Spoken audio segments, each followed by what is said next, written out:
Oh, hey, how's it going? Happy Friday. Thanks for starting your weekend off right with Nerdy by Nature. While you're listening, feel free to crack open a craft beer. Sit back, relax, have some fun. Did you hear about our website? LetUsGetNerdy.com. There's show notes, fun facts, links, visuals, everything you need from today's show, so you too can enjoy the episode. In case you missed anything, it's all there. All of your senses will be happy again. While you're there, feel free to subscribe via the web, Android, or iOS, whichever your heart desires.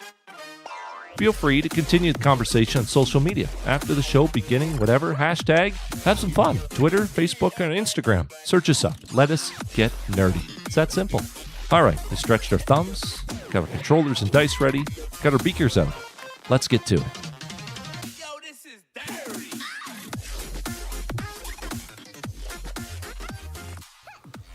One would say that this podcast is full of universal geniuses. This is Nerdy by Nature with Chris.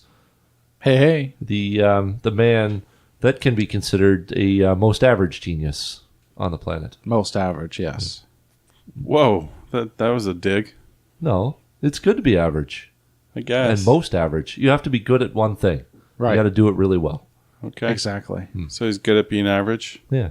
Okay. Just like the people who I'm do gonna one take thing it. really well. Okay. It's complimentary. Hey, Yeah. go for it. Nathan is here going for it with his glow-in-the-dark shirt. It's beautiful. Thanks for You making can it up. see me or you can't. I don't know. Now you see me, now you don't. Yeah, that's at me. what I meant to say. Sounds good. Oh my, I'm Elijah. I'm pretending to be the universal genius, but Leonardo da Vinci is the man in question today. 500 years ago, we're going back in time, but today we're going to talk about him. Little do you know, he's not what you think he is. You mean No. he's not a Ninja Turtle? Good. Michelangelo was my favorite. I'm sorry, Leo. He'll come up later, but Nobody respects the leaders. That's all I'm saying. The people that, have to get the job done. he didn't use nunchucks. He used the big sticks. Is that Leo? Leo had the swords. He was the the swords. boss in blue. Talking about Raphael, I think. Mix them up. It's been a while. Donatello had this bow stick. Man, you're killing me right now. I had the VHS, the Ninja Turtles, and it was awesome. And I haven't watched it. My anyways. kids aren't into it. I have too many of them now. See, they watch other stuff. I'm sorry. The thing that the Ninja Turtles taught us was these four Renaissance men. And I would say that Leonardo da Vinci was probably first and foremost. And I think he's probably one of the reasons why, we even coined the term a Renaissance man, which is basically a fun way of saying a polymath, which is a fun way of saying someone who's got a lot of knowledge on a lot of different things and puts that knowledge together to solve crazy problems. He could be a little crazy because his parents were married out of wedlock, or had the kid out of wedlock, rather. They were considering getting married, but they kind of left things just with Leo, and off you go. Not so big a deal today, but back then I'm sure that was scandalous. Yeah, back in 1519, when he was born, or when he died then, so it was 1452, actually, going back even further. That probably hit whatever that time's version of TMZ was, for sure.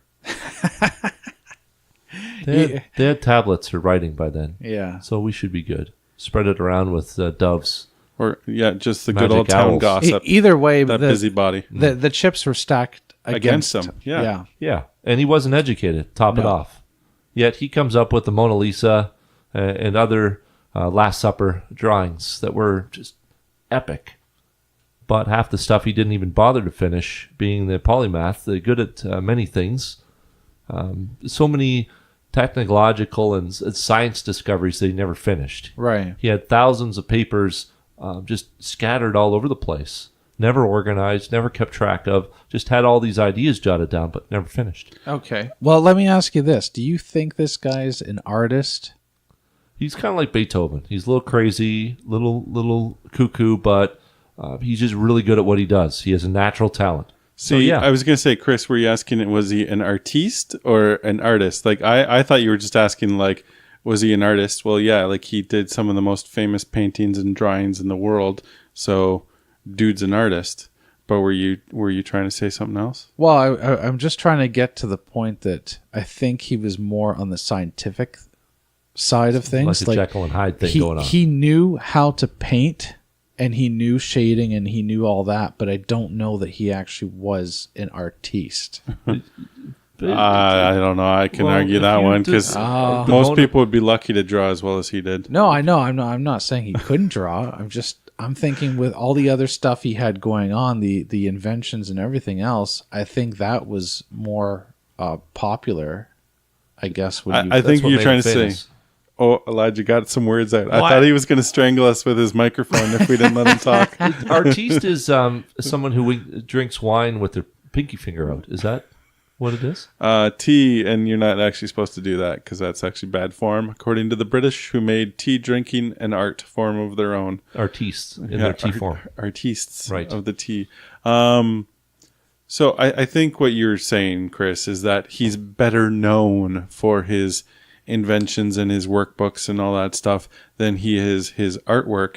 But I don't think it's kind of like that. If it looks like a duck and it sounds like a duck, it's probably a duck.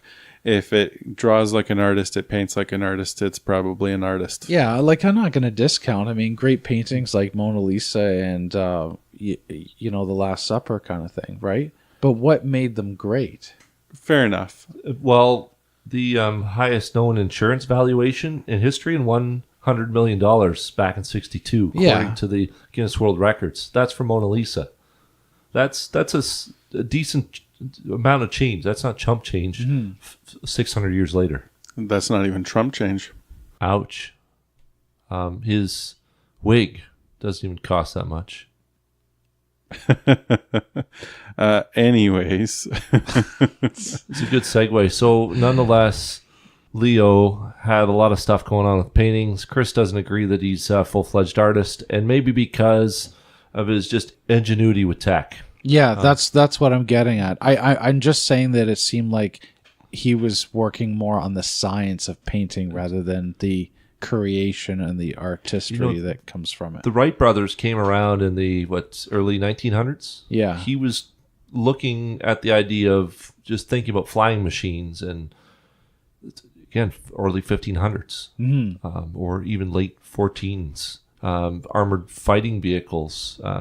Solar power of some sort, calculators, like repeating guns and things. Yeah. Oh yes, yeah, the gun. Yeah. Oh yeah, the early sort of version of a machine gun. Who's looking at substantial discoveries in autonomy. I mean that civil engineering, geology, optics, hydrodynamics, but he didn't publish anything, and he had no influence like our friend Neil deGrasse Tyson, who will go to your event and brag about the money you make. Yeah. Because that's fame. That's influence on science. Yeah. Is what that's what they're saying, is that had he published the papers, he would have had more of an influence. Where the influence actually came later when people actually saw some of the papers and started thinking about how to make these things that were listed. I mean, dude did okay for the most part because like a lot of artists and inventors in the time, they had their patrons who, supported them financially and helped them succeed and kind of follow their endeavors, right? Instead of just having to, have a regular day job. Well, I think at that time, maybe the thinking was to better society. And, it seemed like anytime that there was a war, he was there trying to help win the war by some of his inventions. Yeah, just trying to help out. Yeah. Absolutely. I mean, even though he wasn't educated, he still was trained by one of the best, known as Verrocchio, one of the finest in Florence, at the age of 14. So he's a teenager, he's interested in art. This dude, an artist, is just saying, hey, I'm the best, let's do this. Maybe he saw some potential in him, I'm not sure, but he was one of his apprentices early on. Yeah. And I guess that helps. So could it be a natural talent that he had? He just has a great mind? Or was it because of just one man that's known as the best, taught him all the traits and skills of the brush? That's what I'm getting at. Off you go. So he wasn't a talented artist. He just learned this skill and this trade. Right. And then he started drawing stuff of his, let's say, hot girlfriend, Mona Lisa. I like to paint that picture. Some people are saying it's actually him as a woman. Yeah? That's the other theory. I don't know. Have you heard that one, Nathan? Really? I think I had heard it, and it's actually funny because something I didn't know that Elijah turned up in his research was the allegations of sodomy, which, I mean, I'm not trying to assume anything about his personal life because they're just damning accusations. Like, so even back then, it would be a case of you could discredit your rivals very easily by making those kinds of allegations. Yeah. Because it was a crime punishable by death. So, I'm not saying he was or wasn't, but it would definitely say he was, I don't know, a free spirit or, comfortable with himself if he, painted himself as a woman dressed up in woman's clothing or whatever, because, that would definitely fit with his personality. That was, he walked to the beat of his own drummer. Like, he was definitely not the average citizen of the time by any definition of that. He was ahead of his peers in a lot of ways, and so who knows what his personal life was, but I think the thing is that anything's possible for Da Vinci. He could have been doing any of that stuff, and that's just as impressive to me. That's as impressive as building a flying machine, because being hundreds of years ahead of some of these ideas that we take as progressive and normal now, to be doing that stuff or comfortable with that stuff would just show how enlightened he was compared to his peers in the laws of the land. Apparently they were acquitted, but it was illegal in Florence way back then, as you know. And coming out in that time frame is something you kind of be hanged for, as you said. And it's not as progressive, clearly, as it is several hundred years later. So I guess having the gumption to do this and the gonads. So I think it is kind of cool how we can, speculate about how progressive or ahead of his time he was even in his personal life. But one thing about Da Vinci is he liked keeping his personal life private. So he was really kind of unnerved by the happenings in Florence.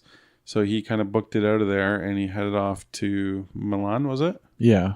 Yeah. So obviously that it had a big effect on his life. I mean, back then, moving cities was a lot more of a big deal than it was today, right? Like today, most people don't even think about going somewhere else for a job or whatever. But back then, a lot of people lived, grew up, and died within a small area. So for him, it's a big change. He needed a retirement fund, so what he did was got a giant bronze statue of a horse.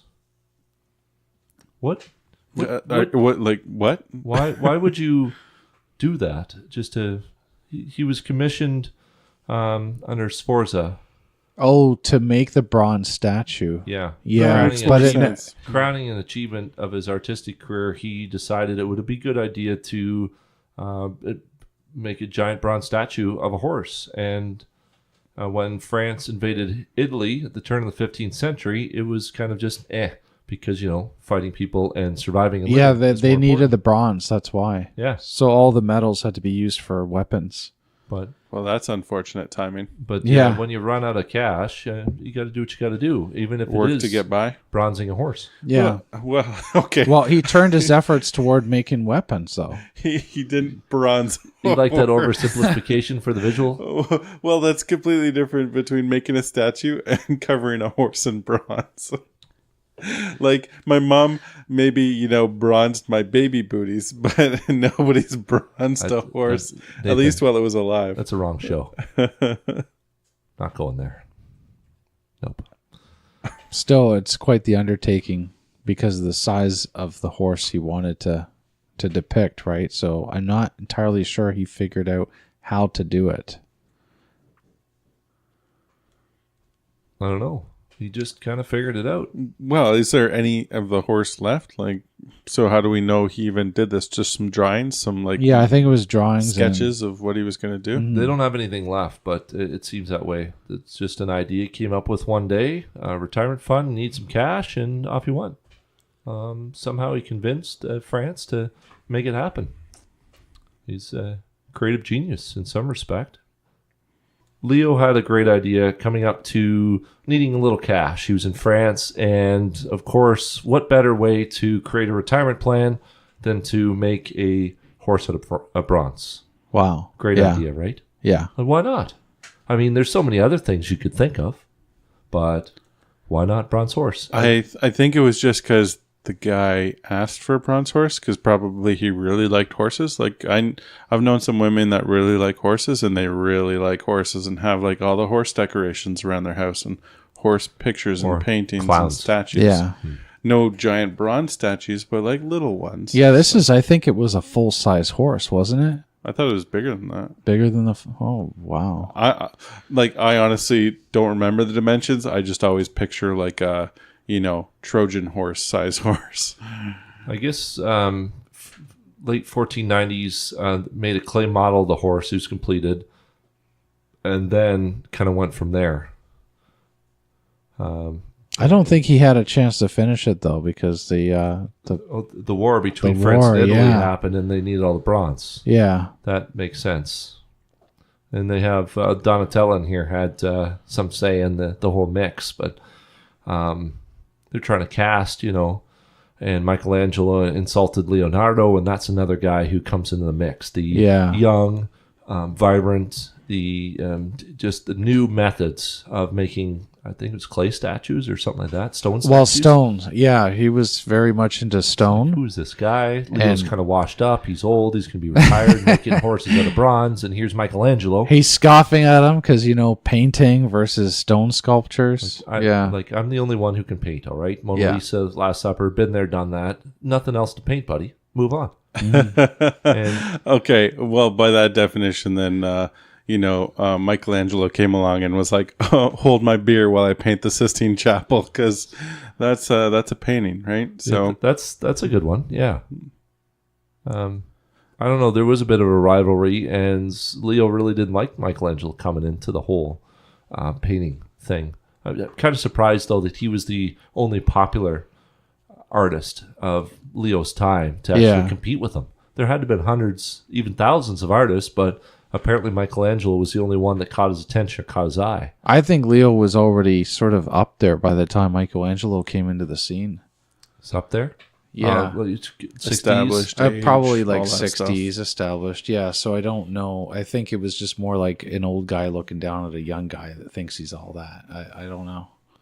Yeah, Quite possible. I'd say that's fair. And also, I think part of it that Chris was kind of talking about before, was that we associate Leonardo da Vinci. I mean, obviously he's got some great paintings that are still kind of shown and valued, and his drawings and everything like that. Like the guy did it all. But for the most part, we associate him with his genius and his innovations and his journals and things like that. Mm-hmm. Whereas you talk about some of the other Ninja Turtles or leaders of the Renaissance, and you think more about their artworks, their sculptures, their paintings, their their traditional things that is another description of the Renaissance time, right? Like you have one usage of the Renaissance, which in its broadest terms was just that period of time where you had that real explosion of culture and art and in innovation and everything, right? Like all the sciences and areas of man's improvement, and it also focused heavily on the arts, which I think is what you think about with Michelangelo, Donatello, and Raphael, whereas I always associate first with Leonardo, like his genius and the other things he did, his extracurriculars, I guess you could say.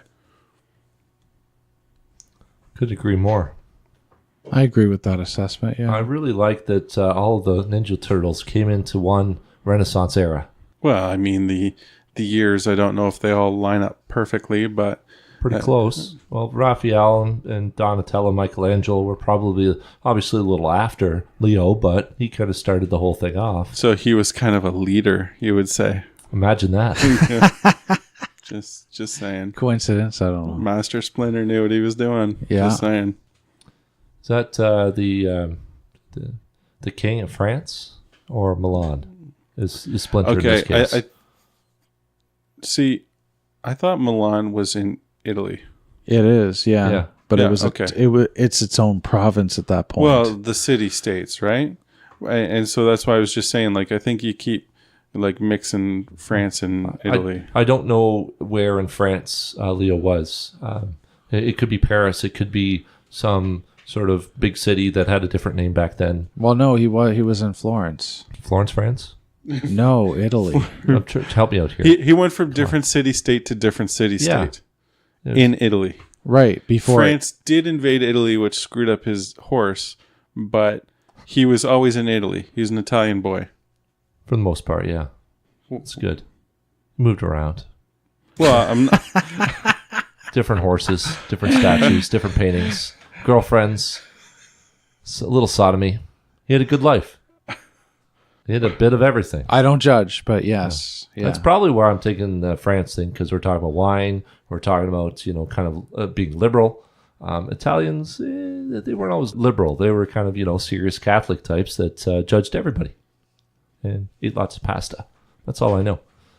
Culturally specific. okay, there you go.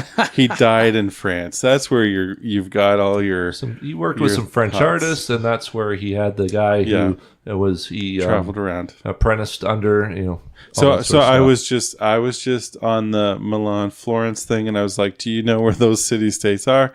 But you were talking about later life. He went to France. Maybe he went to he was like, I'm tired of Italian wine. I'm going to try some French wine. Sure.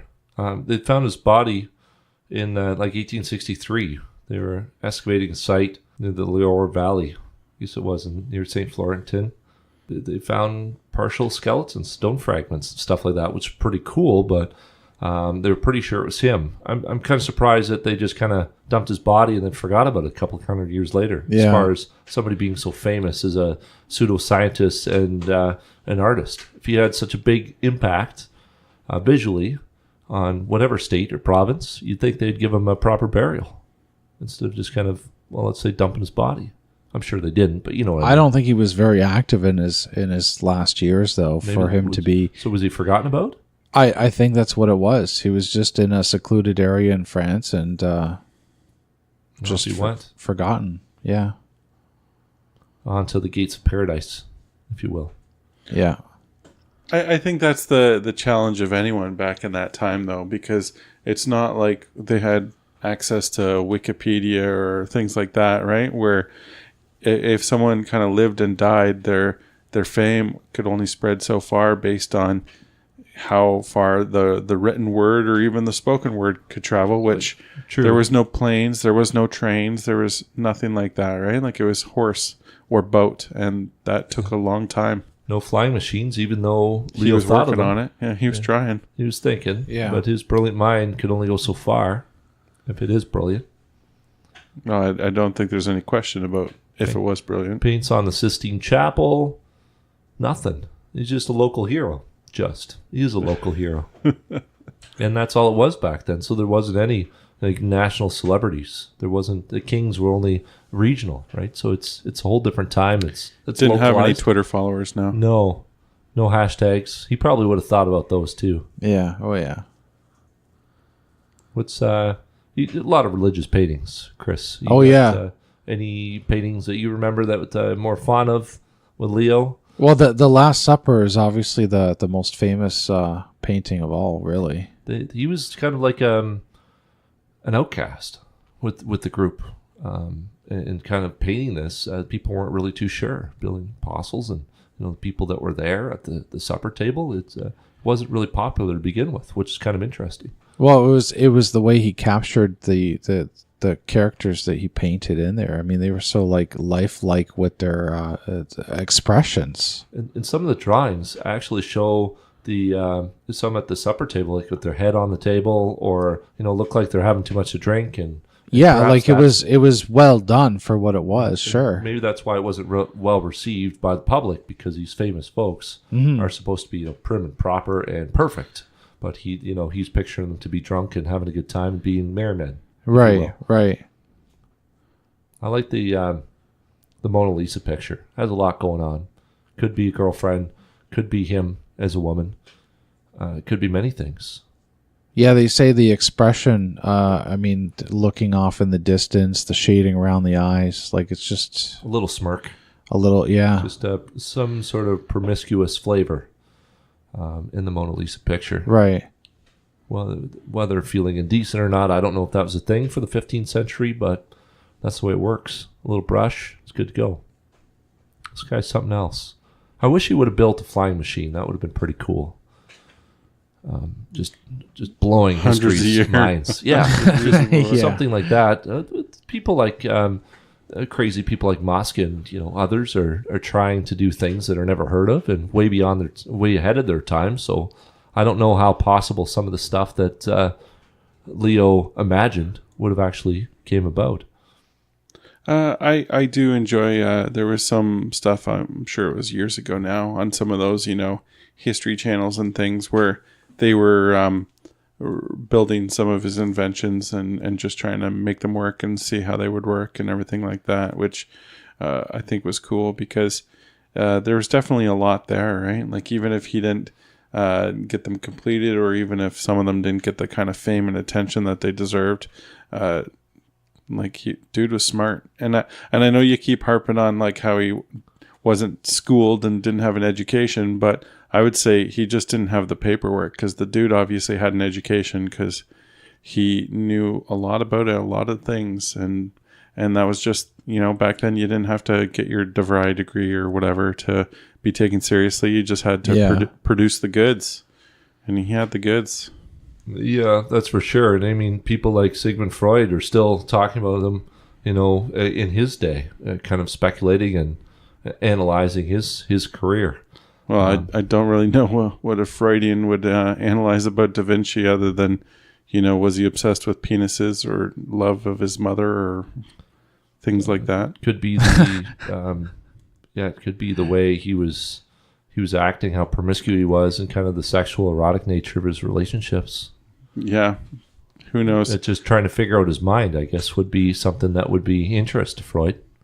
Yeah. No, I'm just saying. Why? There's so much more to him than what Freud would have been focused on. That's for sure. I mean, clearly he was an engineer. I mean, I've seen some of the photos of like his drawings and everything, and like it's just crazy the sketches he came up with. His attention to detail and everything. Yeah. There's so much. So many things. 13 pages of notes and drawings. Right. Art, natural philosophy, forerunner of modern science. Through all of his life and travels, like you said, he went through different states, mostly in Italy, but it just did end up in France. He always had. I just right. I think actually once. you just reminded me of one of the... Sorry, I just want to take a pause and say that I Do a victory outsmarted lap. the man with the 300 IQ. Please go on.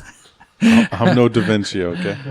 Yeah, you just reminded me of the drawings and everything that I saw. Basically, he laid the groundwork for mapping out the human body, including like how the heart works and taking cross sections of it, and basically she documented.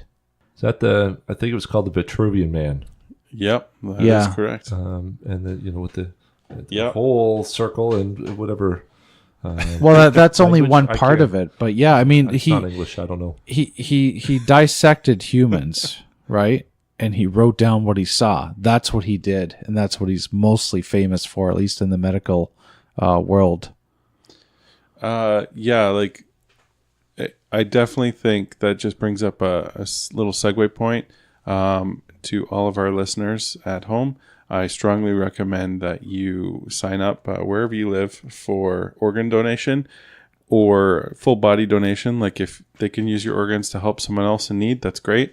But if not, then at least if your body goes to science, you can help train the next generation of geniuses out there, because all the greatest breakthroughs in our understanding of the human body was basically performed on human cadavers. And so That or Skynet.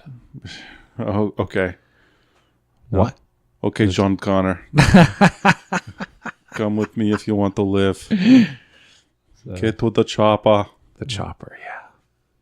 It's a nice impression of the Californian governor. Well done. Hey, it wasn't a bad governor, in my opinion. Fair. As someone who doesn't live in California and didn't have to put up with them. It's like being the president of the United States and living, I don't know, in Russia or something. It's kind of odd, but it works. He didn't live. It's close enough. Looking to the stars, the human body, and the deep knowledge and beyond, Leo is the man. Not in Chris's eyes, a painter, but to be drawings include autonomy and many things about body parts that probably we wouldn't even think of on a regular basis. And engineering. Flying machines, the whole bit. Yeah. The man who's a hidden talent. Secrets are now out there. Check them out at letusgetnerdy.com. We'll have some show notes for you and learn a bit more about this amazing guy who really kept to himself. I'm going to think about it, have a beer, and start watching Stranger Things. We'll see you soon. Arrivederci. You too. Well, like all good things, they must come to an end, my friends. Another show is in the books, and we had so much fun starting the weekend off right, just with you. Nerdy by nature here with you, discovering the world around us, learning new things, and having a great conversation. Couldn't get to everything, though, in this episode, so please head over to letusgetnerdy.com, check out the show notes, the research, and all the extras. Just couldn't fit in today. While you're there, feel free to subscribe, Android or iOS. It's all good. If you want to say hi, leave a comment below the notes or click on Contact Us, whichever your heart desires. If you want to get crazy and social and right into it with us, please do. Head over to Twitter, Facebook, Instagram, search up Let Us Get Nerdy, won't you? Hashtag, @mention us, say some cool stuff, or call us out. For Nerdy by Nature, thank you so much for listening. Take care. Yo, this is dirty.